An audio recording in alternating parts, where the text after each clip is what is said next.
The conference is going very well, and I want to just give you a little bit of insight of what is shared here today. Today, Greg Ritter spoke something that is really so true, and he was speaking a little bit about unity and that we should speak with the same voice.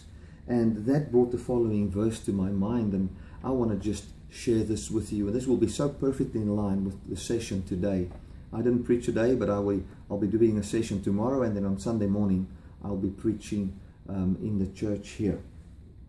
I want to read just Ephesians chapter 4 and verse 11. It says, "And he gave some to be apostles, and some prophets, and some evangelists, and others pastors and teachers, for the perfecting of the saints, for the work of the ministry, for the edifying of the body of Christ, till we all come in the unity of the faith," or until we all come to the unity of the faith.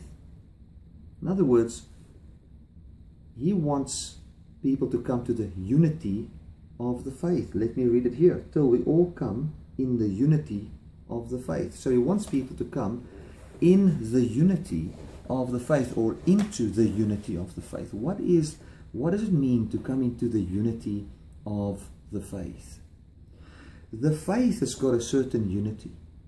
The faith, there's a difference between faith or having faith, which I believe we also should have as Christians, or people has that ability anyway. And then we get the faith. The faith talks about the gospel plan, or the gospel logic, or the Trinity logic, which was extended into the gospel plan, and just the logic and the persuasion and the faith that God has right now, and the new kind of a belief that was made available by what Christ has done, a certain kind of faith. Now that kind of faith has got a unity.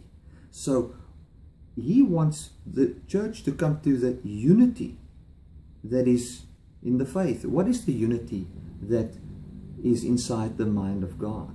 The unity inside the mind of God concerning mankind is that all of man's sins are forgiven, that there is no more Jew or Gentile, but that God made the two one there, unified them, and now reconciled that man unto God by not imputing that man's trespasses against him. And he imputed it, and I haven't heard somebody else say this is just my view, and you can go and check it out, but he imputed it against the flesh of man, and against which carried the sin, became flesh, died that flesh away, was raised up in glorified flesh, a flesh where you can have, of which you can have a good view and opinion, and took that flesh and united it with God in the Trinity. So do you see the unity that there is? All were made sinners, all died, all were forgiven, and that is the unity of the faith. Now I also believe that we should come to faith to believe this truth. That's not what I'm talking about here, so please don't, we get so easy that people think, they want to categorize people. Now this one is a universalist, that one is a legalist, this one is a this. We are so busy in our cognitive mind to categorize that we cannot even hear what somebody tries to say. So please, let us just listen and not live like that, because that is not life. We're not supposed to be a grace police, policing everything, or a law police, policing all the law, or all those kind of police. What about peace and just hearing what somebody wants to say? So, and I don't want to defend myself or anything, but I just want to share what's in my heart here. So here we see, till we all come in the unity of faith, of the faith. It doesn't say faith, it says the faith.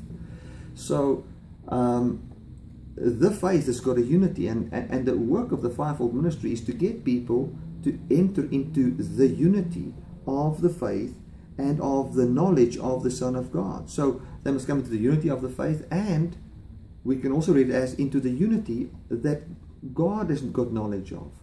We so easily believe in the unity of sin. That's used in Romans 2 and 3 so clearly. All have fallen, all have sinned and fallen short of the glory of God. But the context of that is that God then justifies the ungodly. all were made ungodly, so that God can justify the ungodly, which is the all, that nobody would be excluded from that which Christ has come to do. Because in the Old Testament, you know, and in Jesus' time, the Gentiles were excluded from the redemption plan. So here, God comes and He says, I want to include Gentiles into this plan.